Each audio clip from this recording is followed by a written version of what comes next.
Hi అండి. అందరికీ నమస్తే. నేను మీ Geetha. Romantic boss part 9. Nikhitha కంట్లో నీళ్లు జలజలా రాలాయి ఆమె మాటలకి. అప్పటికే ఆపుకుంది కానీ ఆగలేదు. ఏడుస్తూనే ముందుకు అడుగు వేయబోతుంటే ఇక బీస్ట్ బాబు ఫాస్ట్గా ఆమె ఎదురుగా వచ్చాడు. హే నిఖిత, ట్యాప్ కట్టేయ్ అని కసిరాడు. ఇందాక నుంచి నిఖితను తిట్టిన ఆవిడి తెల్లగా అందంగా చాలా పొడుగ్గా ఉన్న బీస్ట్ బాబుని చూసి ఏ సినిమాలో హీరో అనుకుంటూ అలానే చూస్తూ ఉంది. ఆవిడ వైపు సీరియస్గా లుక్ ఇచ్చి, నీకు నిఖిత ఫాదర్ సూసైడ్ చేసుకున్నాడని తెలుసా? క్వశ్చన్ చేశాడు చాలా చాలా గంభీరంగా. ఆ బేస్ వాయిస్కు దెబ్బకు జరుచుకుని అది అది నసుకుతూ, అందరూ అనుకుంటే విన్నాను సార్ అంది. బ్లేడీ, ఎవరా అందరూ? స్టూపిడ్ లేడీ, నువ్వు ఒక లేడీ అయ్యుండి ఒక అమ్మాయిని పట్టుకుని ఇంత పబ్లిక్లో అందరి ముందు నిలబెట్టి అర్థం లేకుండా వాగుతున్నావు. ఏం చేస్తావు నువ్వు ఇక్కడే స్వీపర్వా అని ఆమె శారీ మీద ఉన్న బ్లూ షర్ట్ని చూసి అన్నాడు. ఎంత వస్తుంది నీ జీతం? అరిచాడు గట్టిగా. నిఖిత మౌనంగానే రోధిస్తుంది. ఆవిడకు మాట పెగల్లేదు. చెమటలు తుడుచుకుంటూ చూస్తుంది. ఎవరికో కాల్ చేసి, ఇక్కడ కాంతమ్మ అన్న ఆవిడ ఉంది కదా, ఆవిడ బ్యాడ్జ్లో ఉన్న నేమ్ చూసి అన్నాడు. ఇక ఎప్పటికీ మీ హాస్పిటల్లో కనిపించకూడదు అని. ఆవిడ ఉలిక్కిపడింది. అయ్యో సార్, ఏంటిది అనే లోపే ఆవిడ జాబ్ పోయినట్లు ఆర్డర్స్ వచ్చాయి. తెల్లముఖం వేసుకుని చూస్తుంది. నిఖితాను తీసుకుని లోపలికి వెళ్ళాడు. నిఖిత తండ్రిని అన్నందుకు బాధపడాలో, తనని అన్ని మాటలన్న ఆవిడను అంతలా తిట్టినందుకు బీస్ట్ బాబు రియాక్షన్కి షాక్ అవుతూ ఆనందపడాలో అర్థం కాలేదు. మౌనంగా అతని వెంటే నడిచింది. అతన్ని చేరుకోవటానికి పరిగెడుతూ ఉంది. తను ఫోన్ చూసుకుంటూ ముందుకు నడిచేవాడల్లా ఆగి వెనక్కి చూశాడు నిఖిల్. సార్ సార్ అని షాక్ అవుతూ అక్కడే బెరుకుగా నిలబడింది. ఇప్పుడు నేనేమన్నానని నా వైపు అంత కోపంగా చూస్తున్నాడు ఈ బీస్ట్ క్యాండిడేట్ అని అనుకుంది మనసులోని నిఖిత. అతి వినయం, అతి నమస్కారం, అతి మంచితనం, అతి మర్యాద అస్సలు పనికిరాదు మిస్ నిఖిత. ఆ స్టూపిడ్ లేడీ అన్ని మాటలు అంటుంటే సైలెంట్గా ఉన్నావు, లాగిపెట్టి ఒకటి ఇవ్వకుండా. సార్, అది ఆవిడ పెద్దవారు అని అంది. ఏ చూప్, ఎందులో పెద్ద? ఏజ్లోనా స్టేజ్లోనా? నేనే పీకేవాడిని. బట్ ఆ డర్టీ లేబర్స్ను టచ్ చేయటం అస్సలు నాకు ఇష్టం ఉండదు. అలాంటి వారిని టచ్ చేసి నా హ్యాండ్స్ను యాషెడ్తో వాష్ చేసుకోవాలి.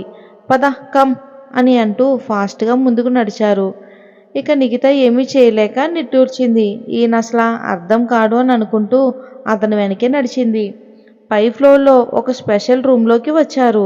నిఖితను లోపలికి వెళ్ళి ఫాస్ట్గా మాట్లాడి వచ్చేయని అన్నాడు.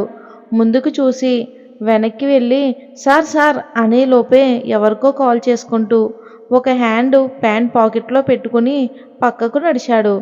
ఇదేంటి ఇక్కడ తీసుకొచ్చి మాట్లాడు అంటున్నాడు, ఎవరితో ఏం మాట్లాడాలి అని అనుకుంటూ ఖాళీగా ఉన్న రూమ్ చూసి ఇక్కడ ఎవరున్నారు అని అనుకుంటూ ఆ రూమ్కి ఆనుకుని ఉన్న ఇంకో డోర్ వైపు చూసింది. గుడ్ ఈవినింగ్ మేడం, నాతో రండి అని లోపలికి పిలిచాడు ఒక అతను. వెనక్కి తిరిగి బీస్ట్ కోసం చూసుకుంటూ ఆ రూమ్లోకి వెళ్ళింది నిఖిత. అక్కడ దృశ్యం చూసి నిఖిత షాక్ అయ్యింది. మరి అక్కడ ఏం చూసిందో తర్వాత చూద్దాం. ఇంకా బ్యాక్ టు లేడీ బీస్ట్. అతని నేమ్ కూడా అర్జున్. ఆయన వాయిస్ కూడా సేమ్ నీలానే ఉంటుంది. అందుకే డాడీ నిన్ను చూడగానే సెలెక్ట్ చేశారు. ఇన్ఫ్యాక్ట్ ఇద్దరు ఒకేలా ఉన్నా నీకు అతనికి క్లింటన్కి బిల్ గేట్స్కి ఉన్నంత డిఫరెన్స్ ఉంది. చాలా పొగరుతో సైడ్ స్మైల్ ఇచ్చాడు అర్జున్. చెప్తా, నీతో ఏం చేయించాలో అదే చేపిస్తాను అని మనసులో అనుకుని, ఓకే చందనాజీ, మన తక్షణ కర్తవ్యం ఏంటో సెలవు ఇస్తే చేసి తీరుతాను అని అతి వినయం చూపించాడు. ఇవే ఈ ఎక్స్ట్రాలు తగ్గించుకో. నో వే, ఇవి బై బర్త్ వచ్చాయి, తగ్గవు చందనాజీ అని యాటిట్యూడ్ చూపించాడు.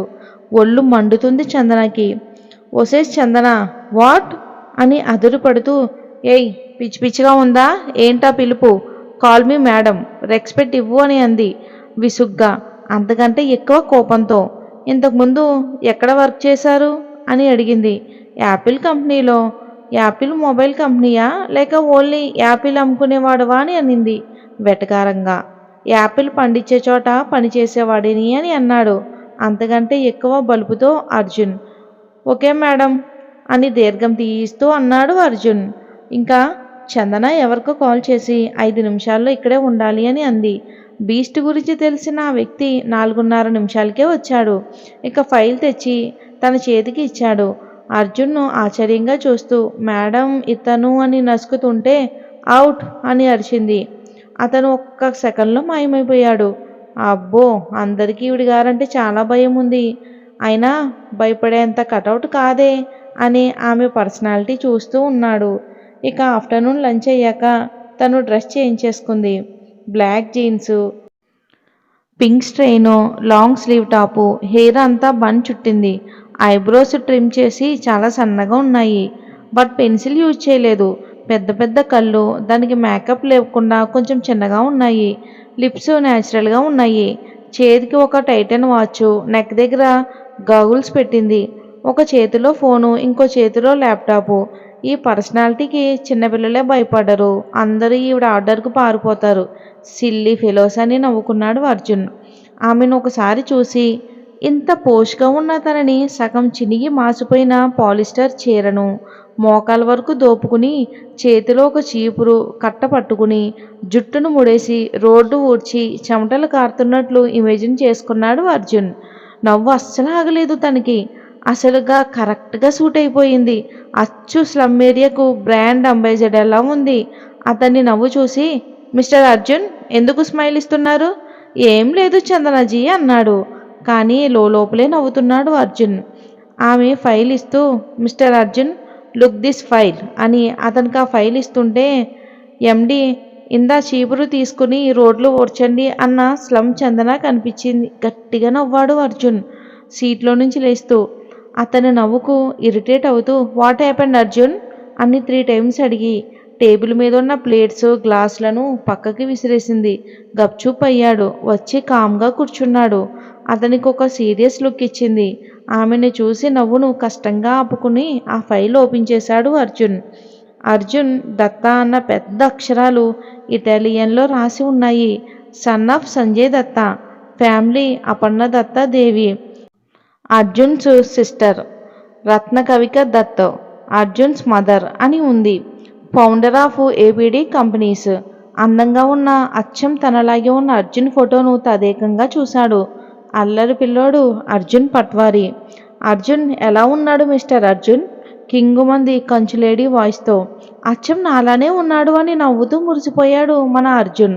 బీస్ట్ కూడా అతన్ని చూసి ఓకే ఫైన్, నెక్స్ట్ అతని బయోగ్రఫీ చూసి సీక్రెట్గా అతని యాక్టివిటీస్ను తెలుసుకో అండ్ ఇంకో 1 వీక్లో మన మ్యారేజ్ అని బ్లాంక్ చెక్ అతనికి ఇచ్చింది. అతను వద్దు చందనాజీ, నోనో తీసుకో, దీంతో ఏదైనా చేసుకో అని అంది.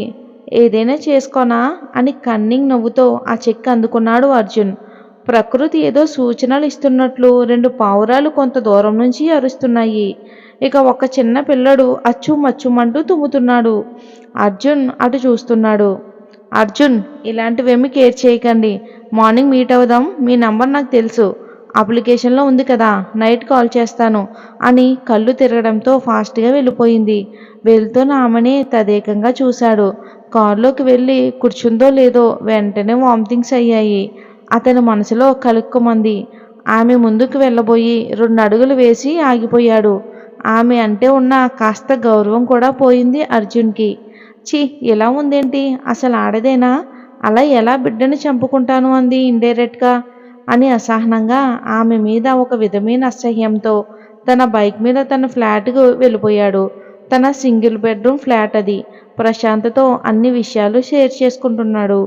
బ్యాచిలర్ రూమ్ ఎలా ఉంటుందో అచ్చం అలానే ఉంటుంది. ఒక చిన్న సోఫా సెట్టు, దానికి ఎల్ఈడి టీవీ, దాని పక్కన ఒక సెల్ఫ్, ఇంకొక పక్క సెల్ఫ్ సైడ్లో సాయిబాబా ఫోటో, అది పూజ గదన్నమాట.